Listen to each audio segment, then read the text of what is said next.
ರಾಮಲಿಂಗೇಶ್ವರ ನವಲಗುಂದದ ಸುಪ್ರಸಿದ್ಧ ಈ ಕಾಮಣ್ಣನ ಮೂರ್ತಿ ಪ್ರತಿಷ್ಠಾಪನೆ ಮತ್ತು ಅದಕ್ಕೆ ಸಂಬಂಧಿಸಿದಂತೆ ವೈಶಿಷ್ಟ್ಯವಾದ ಪರಂಪರೆಯಿಂದ ಇದು ದಿನದಿಂದ ದಿನಕ್ಕೆ ಬಹಳ ಜನಪ್ರಿಯತೆಗೊಳ್ತಾ ಇದೆ. ನನಗೆ ನಮ್ಮ ಇಲ್ಲಿನ ಅಧ್ಯಕ್ಷರು ಮತ್ತ ಎಲ್ಲ ಪ್ರಮುಖರು ಈ ಕಾರ್ಯಕ್ರಮ ಬರ್ಬೇಕಂತ ಹೇಳಿದ್ರೆ ಪಾರ್ಲಿಮೆಂಟ್ ಸೆಷನ್ ನಡೆದಿದೆ. ಇವತ್ತು ನಾಳೆ ಹಾಲಿಡೇ ನಾ ಇದಕ್ಕಾಗಿ ಬಂದಿದ್ದೆ. ಮತ್ತೆ ನಾಳೆ ವಾಪಸ್ ಹೊರಟಿದ್ದೇನೆ.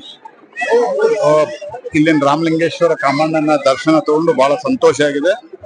ಜನರ ಭಕ್ತಿ ಭಾವವನ್ನು ಸಹಿತ ಇದರ ಪರಂಪರೆಯನ್ನು ನೋಡಿ ಸಂತೋಷ ಆಗಿದೆ. ಇಲ್ಲಿ ಬಂದವ್ರದೆಲ್ಲ ವಿಶೇಷವಾಗಿ ಯಾರಿಗೆ ಈಗ ಮದುವೆ ಆಗ್ಬೇಕು ಅಂತ ಅನ್ನುವಂಥದ್ದು ಇರ್ತದೆ, ಅವ್ರ ತಡ ಆದ್ರೆ ಇಲ್ಲಿ ಬಾಸಿಂಗ ಕಟ್ಸಿದ್ರ ಅವ್ರಿಗೆ ಮದುವೆ ಆಗ್ತದ ಅನ್ನುವಂತ ನಂಬಿಕೆಯಿಂದ ದೊಡ್ಡ ಸಂಖ್ಯೆಯಲ್ಲಿ ಜನ ಬರ್ತಾರೆ. ಇದು ನಮ್ಮ ಆಧ್ಯಾತ್ಮಿಕ ಪರಂಪರೆಯ ವಿಶ್ವಾಸವನ್ನು ತೋರಿಸ್ತದೆ. ಮತ್ತು ಸಂಘಟಕರು ಸಾಕಷ್ಟು ಪ್ರಯತ್ನ ಮಾಡಿ ಒಳ್ಳೆ ವ್ಯವಸ್ಥೆಯನ್ನ ಮಾಡಿದ್ದಾರೆ.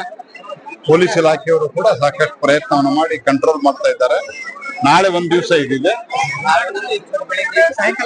ನಾಳೆ ಸಾಯಂಕಾಲ ತನಕ ಇದೆ. ಎಲ್ಲರೂ ಆಸಕ್ತರು ಆಸ್ತಿಕರು ಬಂದು ದರ್ಶನ ತೆಗೆದುಕೊಂಡು ಅನುಗ್ರಹವನ್ನು ಪಡ್ಕೋಬೇಕಂತ